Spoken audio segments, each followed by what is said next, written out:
Dr. Seuss Sleep Book. And it says, this book is to be read in bed.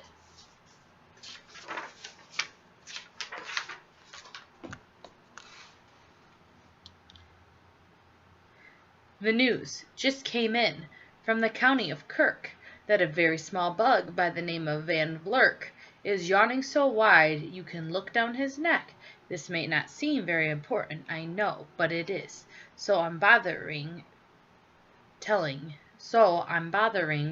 you so. A yawn is quick catching, you see, like a cough. It just takes one yawn to start other yawns off. Now the news has come in that some friends of Van Vlurk are yawning so wide you can look down their necks.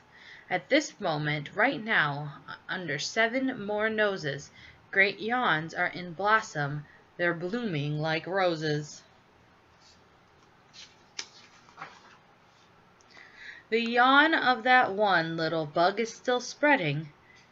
According to the latest report, it is heading across the wide fields, through the sleepy night air, across the whole country towards every which where, and people are gradually starting to say, I feel rather drowsy, I've had quite a day.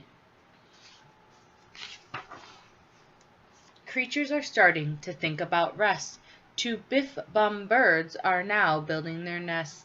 They do it each night, and quite often I wonder, how do they do this big job without making a blunder? But this is their problem, not yours and not mine. The point is they're going to bed, and that's just fine. Sleeping thoughts are spreading throughout the whole land. The time for night brushing of teeth is at hand.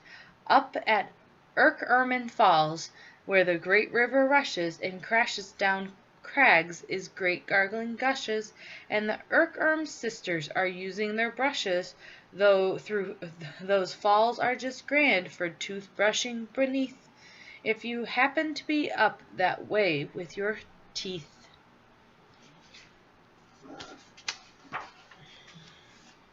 The news just came in from the castle of Crump that the lights are all out and the drawbridge is up.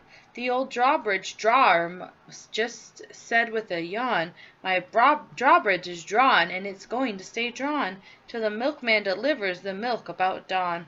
I'm going to bed now, so nobody better come around with a special delivery letter.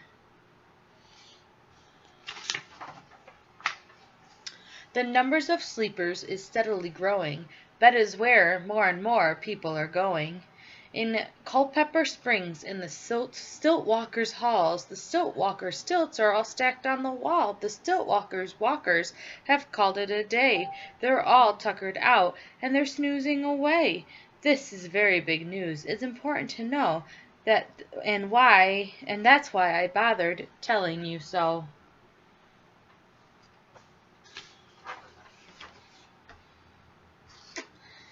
Way out in the west, in the town of Merced, the Hicklehorn Honking Club just went to bed. Every horn has been quietly hung on a hook for the night in its own private Hinkle-honk nook.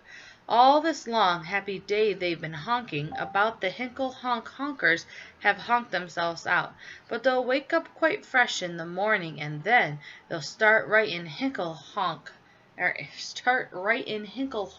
honking again. That was a mouthful. Everywhere creatures are falling asleep. The collapsible frink just collapsed in a heap, and by adding the frink to the others before, I am able to give you the who's asleep score. Right now 40,404 creatures are happily deeply in slumber. I think you'll agree that's a whopping fine number.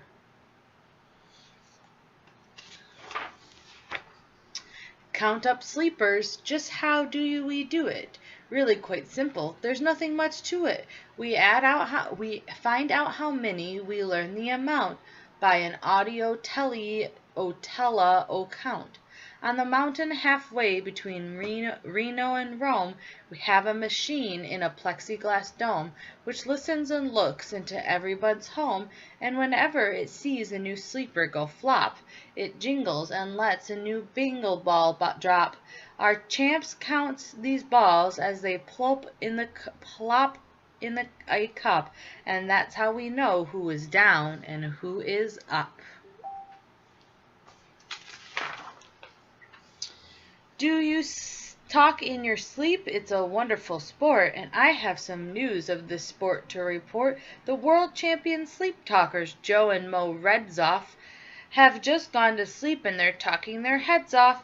For 55 years now, each chattering brother has babbled and glabbled all night to each other. They've talked about laws, and they've talked about gauze. They've talked about paws, and they've talked about flaws. They've talked quite a lot about old Santa Claus.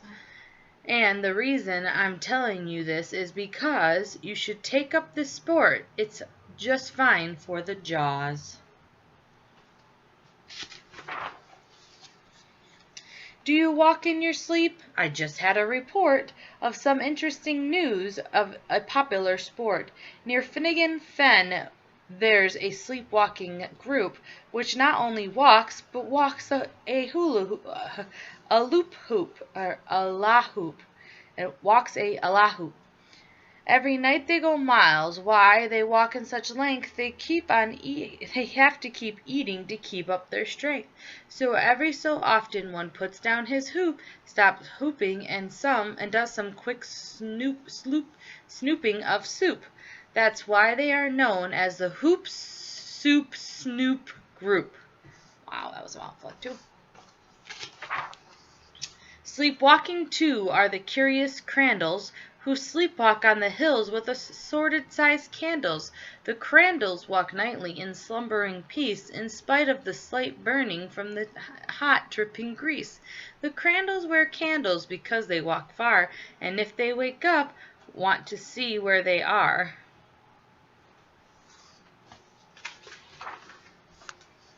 Now the news has arrived from the Valley of Val,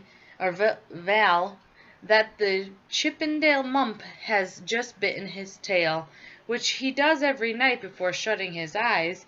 Just such nipping sounds silly, but really it's wise. He has no alarm clock, so this is the way he makes sure that he'll wake up at the right time of a day. His tail is so long he won't feel any pain till the nip makes the trip and gets up to his brain. In exactly 8 hours, the Chippendale Mump will at last feel the bite and yell, "Ouch!" and wake up.